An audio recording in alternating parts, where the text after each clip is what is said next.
때 35.9495% 높은 수치로 당선된 국민의힘 최형두 의원을 연결하겠습니다. 전화로 연결합니다. 의원님 나와 계시죠? 네, 안녕하십니까? 예, 의원님 그동안 선거 치느라 너무 고생하셨습니다. 네네. 네네.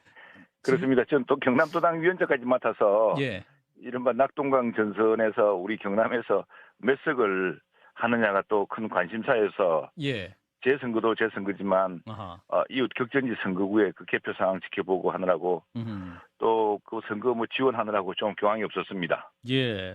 일단 축하 말씀을 일단 드리고요. 네네. 일단 그 경남 지역의 국민의힘의 성적은 그래도 어떻다고 평가하십니까?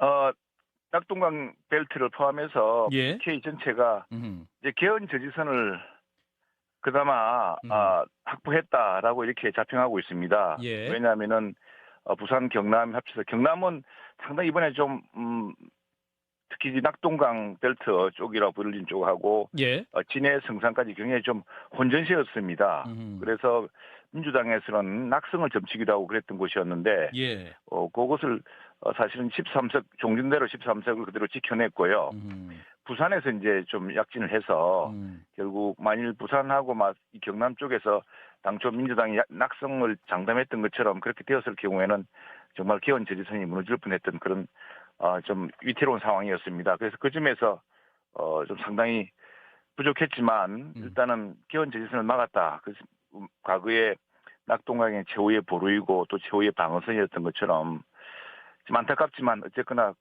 저 나라가 더 위태로워지기 전에 최소한의 전선을 막아냈다라는 점에서 음.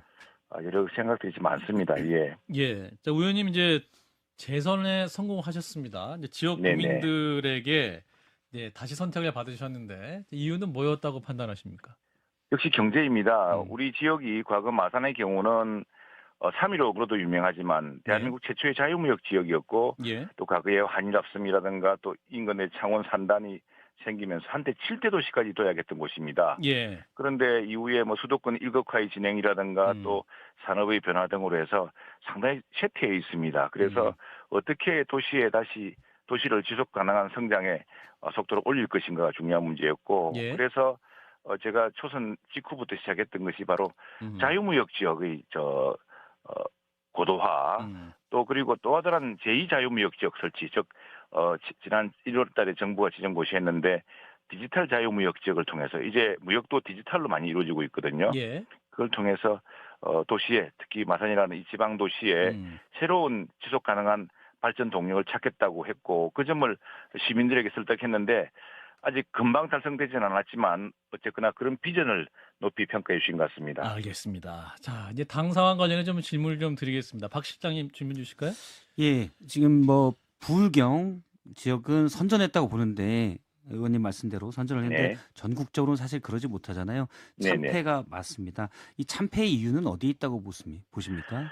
결국 국민들은 누가 더 큰 책임을 갖고 있느냐. 결국 집권하고 있는 쪽을 더 큰 책임으로 보고 있는 것 같습니다. 예, 그리고 어, 또 이런 집권당의 능력 이게 큰 문제가 되는 것 같고요. 또 무엇보다도 사실은 지난번 우리 당이 전혀 새로운 혁신이라든가 당이 수권 정당이 된 뒤로도 또 뭔가 용산과 이쪽에 의존만 했지 그걸 견인할 만한 이런 어떤 혁신적인 능력을 보여주지 못했던 것도 큰 이유라 생각합니다. 예, 대통령 당선 이후로 보면은 간신히 대통령 별의 순간을 정말 우리가 잡아서 대통령을 우리 당에서 이제 배출했습니다만 예, 그 뒤에 지방선거 대승을 했죠. 그러나 음, 그 이후로 당에서 보이는 것은 전당대회를 둘러싼 내분과 갈등뿐이었습니다. 예, 국민들의 실망이 높아졌고 음, 그러는 과정에서 어, 정부 즉 용산 대통령실을 견인한다거나 또 뒷받침한다는 것도 조금 부족했던 것 같고요. 그런 음, 것들이 국민의 실망을 부른 것 같습니다. 특히 우리 저 보수 지지층에 또 실망도 많이 불렀던 것 같습니다. 예, 그래서 이번 투표율을 보면은 사실은 저희 한동훈 비대위원장이 투표율을 높여서 특히 보수 지지층뿐 아니라 중도층까지 많이 투표장에 나오게 하려고 했습니다만 예,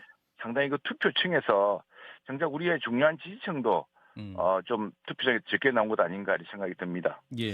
의원님 혹시 제가 궁금해서 좀 더 여쭤보면 네네. 보수 지지층의 실망이라고 말씀하셨는데 이 네네. 말씀은 한동훈 위원장 지지층과 뭐 세간에는 한동훈 위원장 지지층과 윤석열 대통령의 지지층이 좀 다르다. 윤석열 대통령의 지지층이 좀 더 강한 보수인데 윤한 갈등 속에서 이분들이 투표에 좀 참여하지 않아서 됐다. 이런 쪽 말씀이신가요? 그건 좀 지나친 비약 같고요. 예, 그게 예. 아니고 지금 여러 가지 지금 국가 갈등이 많지 않습니까? 예. 우선에 국민들이 답답한 것은 특히 음. 보수층이 답답한 것은 아니 이재명 대표가 저렇게 혐의가 많고 그런데 왜 재판이 저렇게 지연되며 뭐 이런 것부터 왜 이런 문제가 이렇게 지연되는데 정부 여당이 이렇게 무력하냐라는 그런 이제 비판뿐 아니라 여당이면 뭔가 능력을 보여줘서 집권한 정당으로서 능수능력하게 상황을 네. 이끌어 나가야 되는데 계속 이끌려 나가는 모습을 보였다든가 이런 것들에 대해서 많이 실망한 것 같습니다. 과거에 우리 보수층들은 유능한 정당, 유능한 리더십을 많이 기대하거든요. 예. 그런 점에서 유연하게 또 신속하게 이렇게 옮겨 나가고 진전해 나가는 이런 점에서 좀 많이 실망한 것 아닌가 싶습니다. 그것은 지금 당이냐 또 용산이냐 이렇게 구분해서 보기는 어려울 것 같습니다. 알겠습니다. 지금 이제 오래 말씀 듣고 싶은데 의원님 좀 시간이 짧게 허용이 돼서 네네. 하나만 여쭙고 네. 마무리하겠습니다. 지금 이제 네네. 한동훈 비대위원장이 사퇴 의사를 밝혔고 이후에 당을 이끌 사람이 누구인가 이제 언급이 되고 있는데 의원님 어떤 분이 가장 적합하다고 보세요? 저는 전당대회 하다가 우리 당이 지금 이꼴이 됐다 생각을 합니다. 예. 그래서 지금 당장 필요한 것은 지금 여러 가지 개혁 과제라든가 또 민주당이 거대 야당이 되면서 밀어붙일 공세가 굉장합니다. 그래서 원내대표를 중심으로 권한 대행 체제로 원내대표가 여야 협상을 통해서 이 상황을 통제해 나가면서 또 용산과 긴밀하게 협력하는 체계가 필요한 것이지 예. 지금 이렇게 긴박한 순간에 전당대회 한다고 시간을 허비할 아하. 틈이 없다고 생각을 합니다. 아, 전당대회 필요 없다. 예, 전당대회는 그 나중에 생각할 문제고 저는 근본적으로 전당대회를 통해서 당대표 뽑는 거 반대하는 사람입니다만 아하. 예, 기본적으로 지금은 굉장히 비상한 시기이기 때문에 예. 원내대표가 특히 원구성부터 아주 굉장히